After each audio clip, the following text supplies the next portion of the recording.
Do that one dance, baby. That one dance.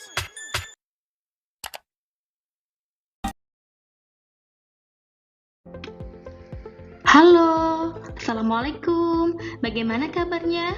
Pada episode kali ini, kita akan membahas penyakit yang banyak dijumpai di Indonesia. Apakah itu? Tahukah kamu? Apa itu diabetes mellitus? Diabetes mellitus adalah sebuah keadaan di mana kadar gula dalam darah melebihi batas normal.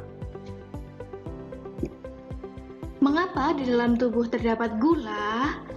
Karena kita sebagai makhluk hidup tersusun atas berbagai sel. Sel berfungsi menyusun kebutuhan aktivitas sehari-hari. Untuk menjaga kelangsungan hidup dan aktivitas sel, sel membutuhkan sebuah makanan untuk membuat energi atau tenaga.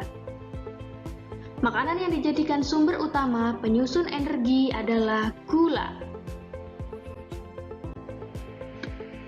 Ketika sel-sel dalam tubuh membutuhkan energi untuk beraktivitas, maka dengan bantuan insulin, gula dalam darah akan masuk ke dalam sel untuk diolah menjadi energi.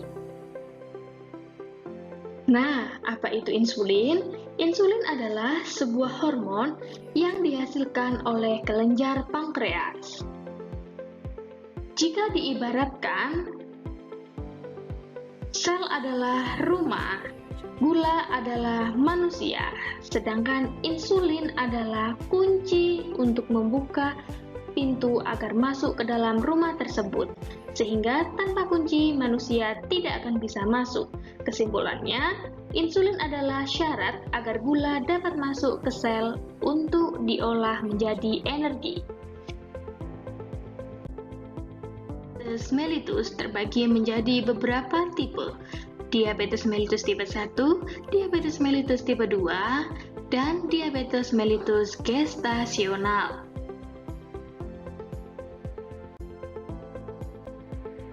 Diabetes mellitus tipe 1 adalah diabetes mellitus di mana pankreas tidak mampu memproduksi insulin atau mampu memproduksi insulin tetapi jumlahnya sangat sedikit.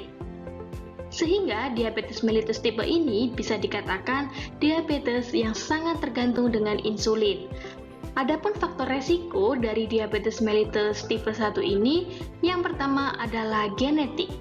Yang kedua adalah penyakit autoimun.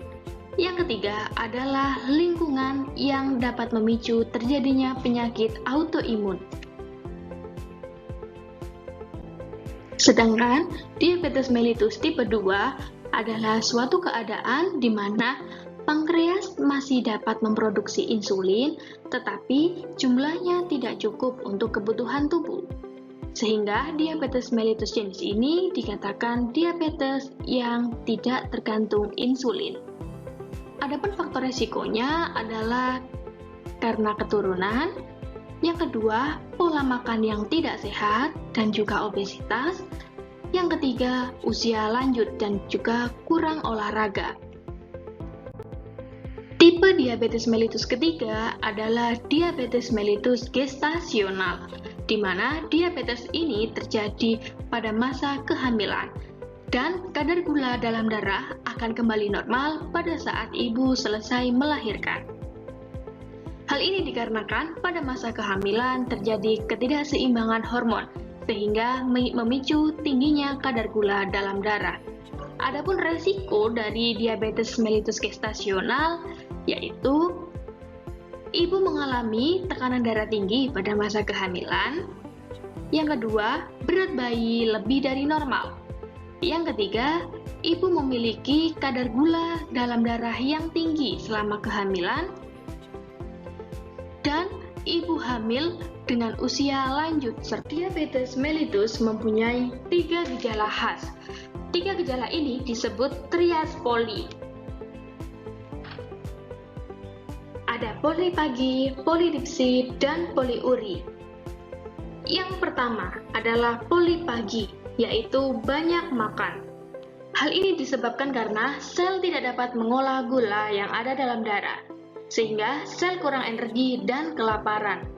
Maka sistem otak akan menanggapi hal tersebut dengan menciptakan rasa lapar yang terus-menerus sampai sel cukup energi. Akibatnya, gula dalam darah akan terus meningkat tanpa diolah ke dalam sel.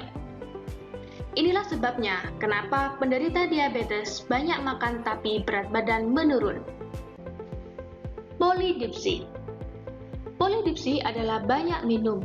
Hal ini disebabkan karena kondisi darah yang terlalu kental akibat gula. Secara otomatis, keseimbangan cairan tubuh akan mengurangi kepekatan darah dengan meningkatkan asupan cairan.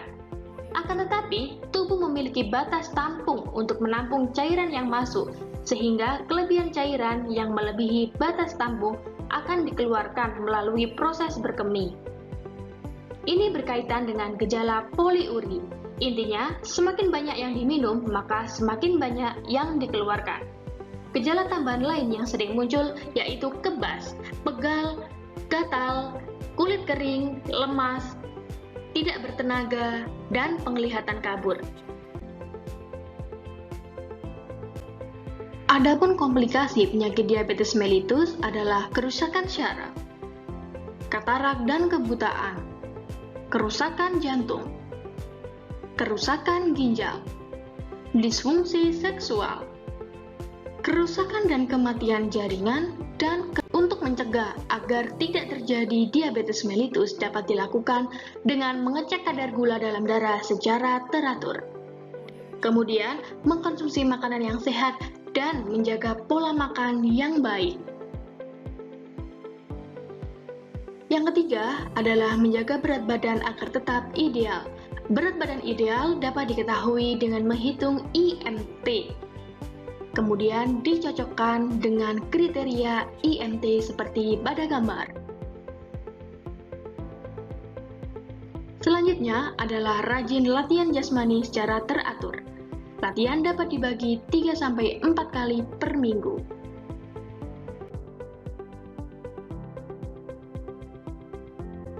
Terima kasih sudah menyaksikan video dari kami. Sampai jumpa di episode selanjutnya. Wassalamualaikum.